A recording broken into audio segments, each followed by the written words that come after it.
Bonjour à toutes et à tous, c'est sur le front de Martin Scorsese qu'on va commencer cette vidéo. Ah là là, qu'est-ce qu'on a de la chance puisque le cinéaste est revenu à la charge après ses propos, je crois, aux alentours de 2019, disant que Marvel n'était pas du cinéma, voyant certains détracteurs sur la toile, mais aussi au sein des studios comme Chris Evans, Robert Downey Jr., Simu Liu, qui avaient tous déclaré que c'était un petit peu n'importe quoi ce qu'ils disaient.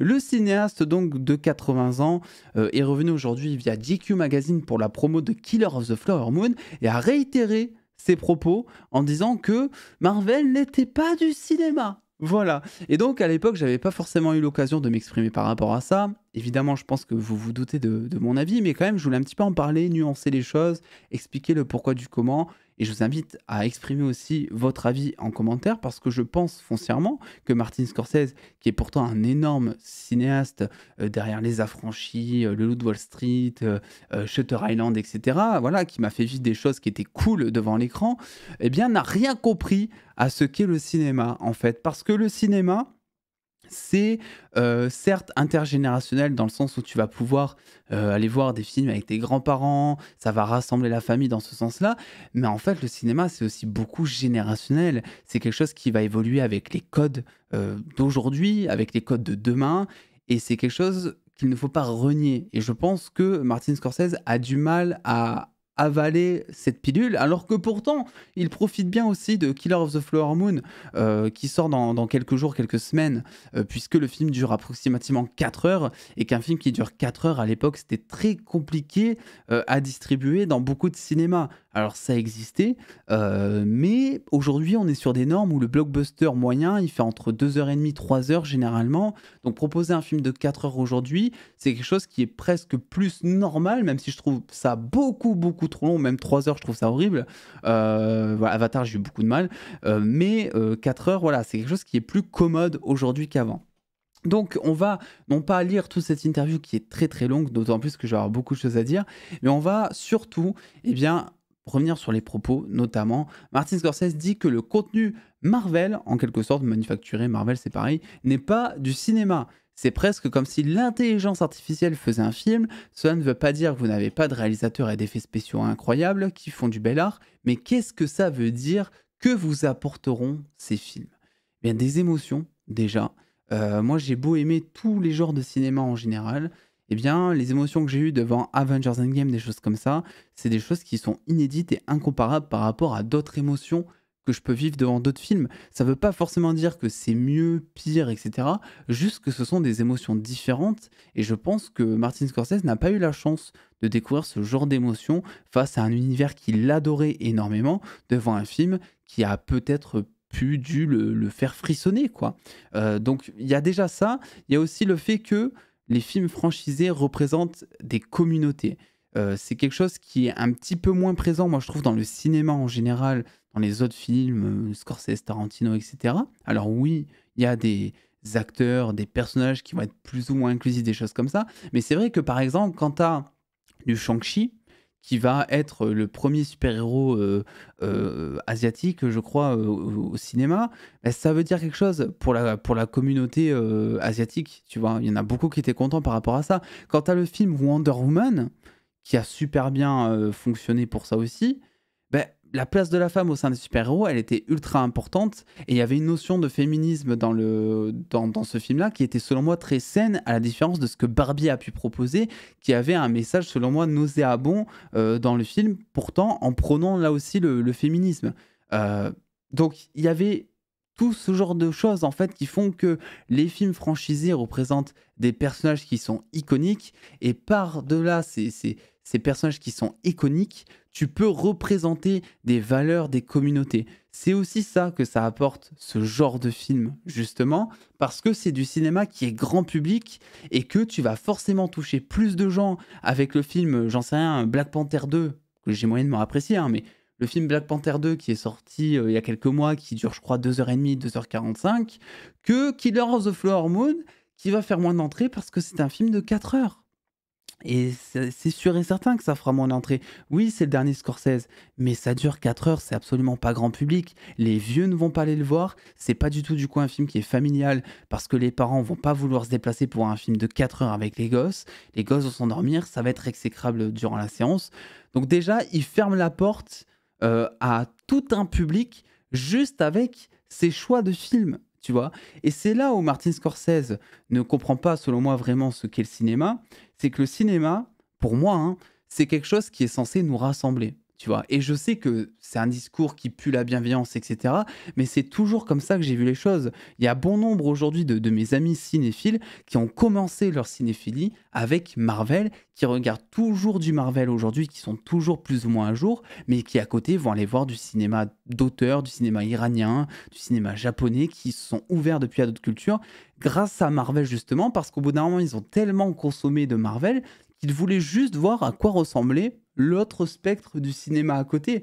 Et ça ne veut pas non plus dire pour autant qu'ils vont en comparer les deux styles de cinéma, qui sont selon moi incomparables au final, parce que Marvel, c'est du cinéma de franchise, c'est du cinéma sériel qui va s'étendre sur plusieurs années, et tu regardes ça comme tu vas regarder une série, finalement, alors que le cinéma d'auteur ou du Scorsese, par exemple, c'est du one-shot, c'est des émotions que tu prends à un film, alors que Marvel va beaucoup jouer sur l'aspect voilà, de l'attache au personnage, etc.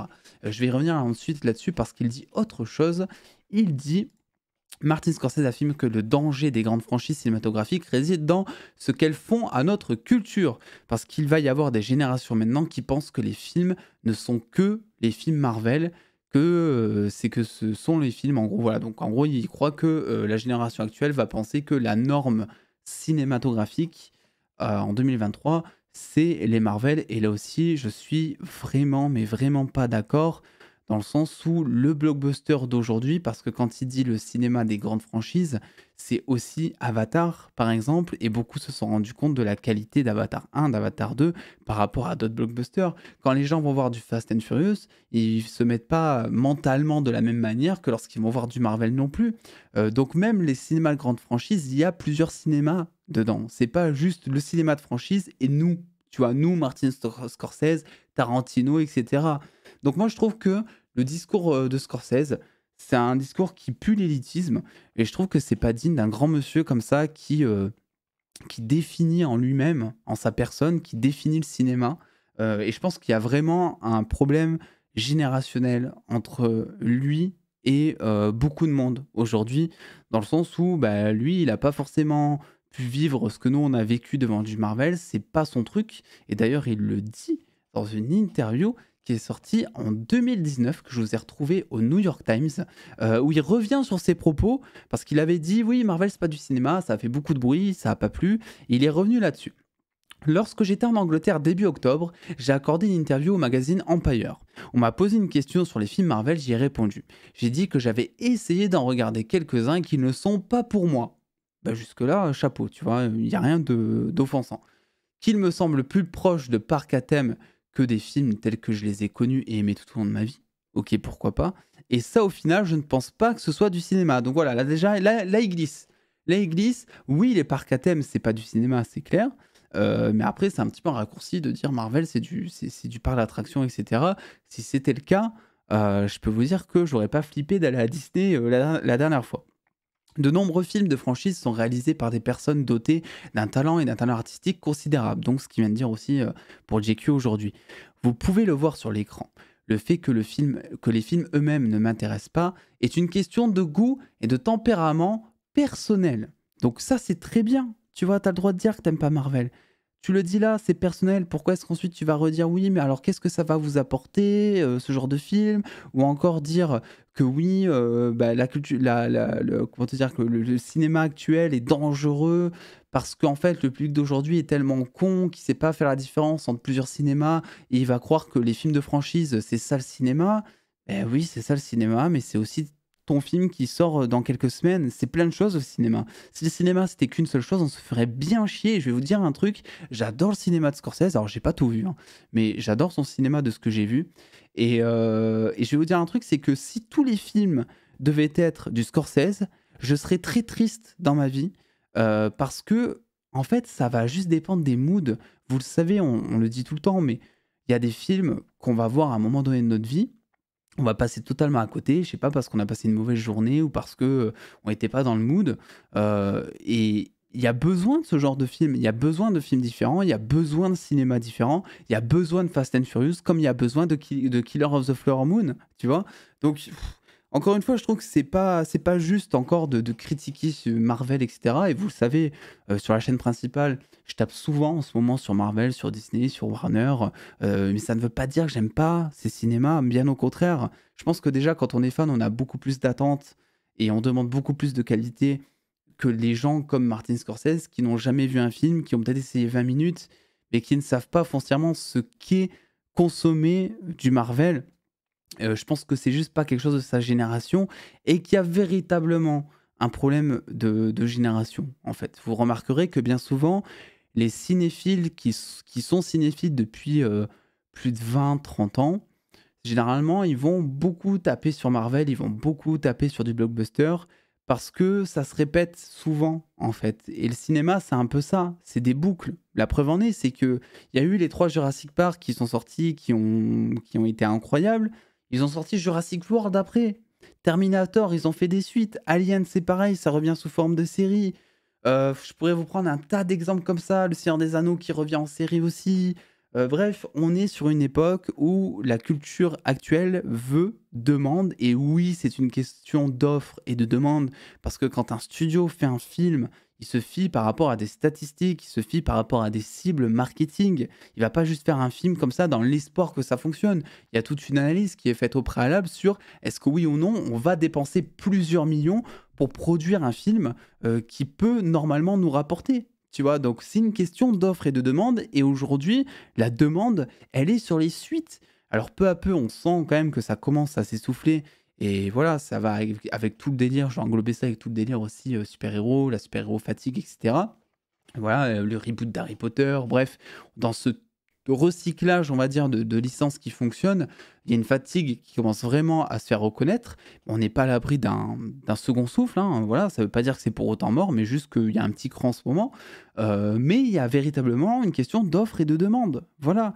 Et je suis désolé, mais j'en ai marre en fait de voir, ces gens-là qui et je dis ces gens, mais Martin Scorsese par ses propos, il représente vraiment toute une communauté que je vois, tous les jours sur Twitter en disant que ça c'est pas du cinéma, ça c'est pas ci, ça c'est pas ça et frérot franchement on s'en fout.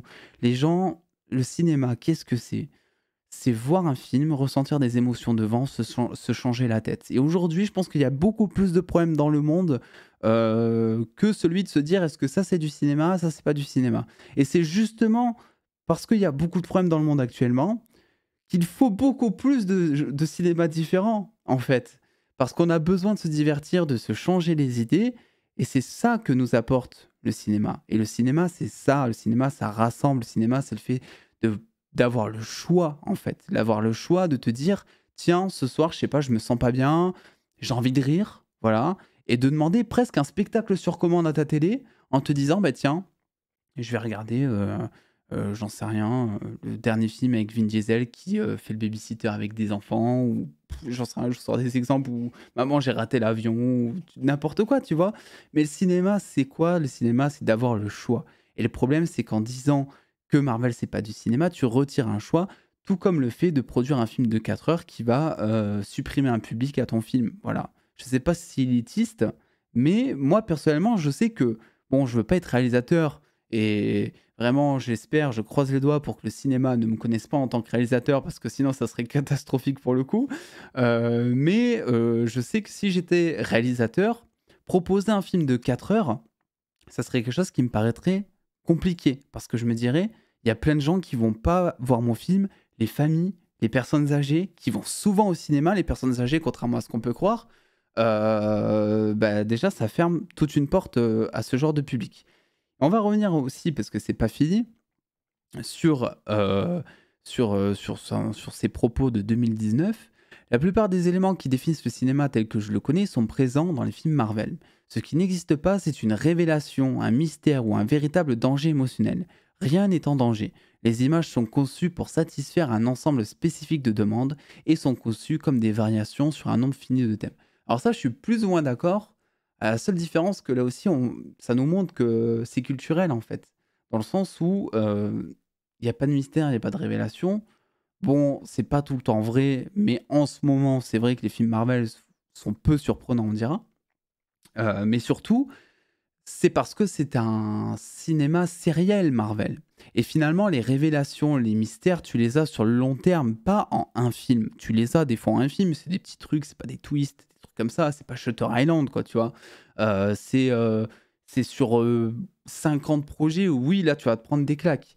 Donc voilà, je pense que c'est très compliqué de prendre ce propos-là comme argument pour dire: «C'est pas du cinéma», parce que Marvel a toujours été un cinéma sériel qui est très différent du reste. Alors vous pourriez vous demander quel est mon problème. Pourquoi ne pas simplement laisser les films de super-héros et autres films de franchise exister?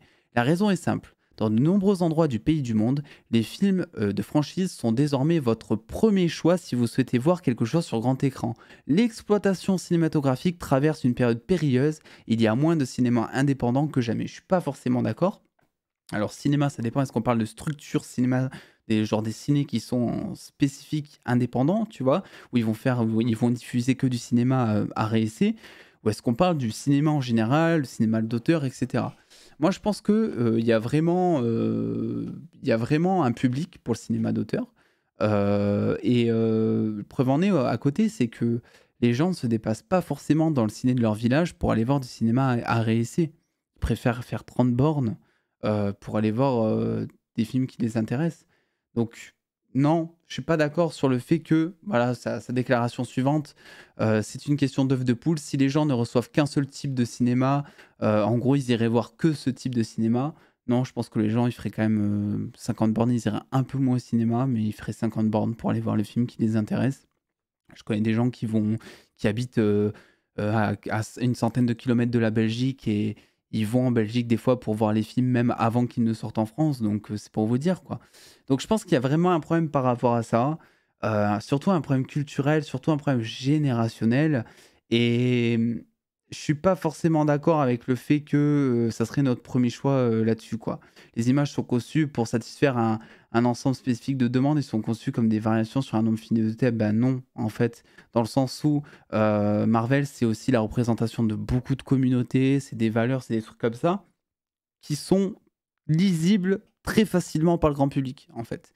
Parce que dans le cinéma d'art et essai ou dans le cinéma d'auteur, t'as des morales, évidemment, t'as des messages qui sont beaux, qui sont forts, mais parfois, ça va souvent être des messages qui vont être peut-être plus compliqués à déterminer, à saisir. Alors que là, tu vois, le Wakanda Forever, je sais pas, dans Black Panther ou dans Infinity War, c'est un truc qui est compris, par absolument, tout le monde, quoi. Les gosses de 8 ans comme les adultes de 25 ans. Donc c'est un cinéma qui va rassembler, c'est un cinéma qui est facile d'accès.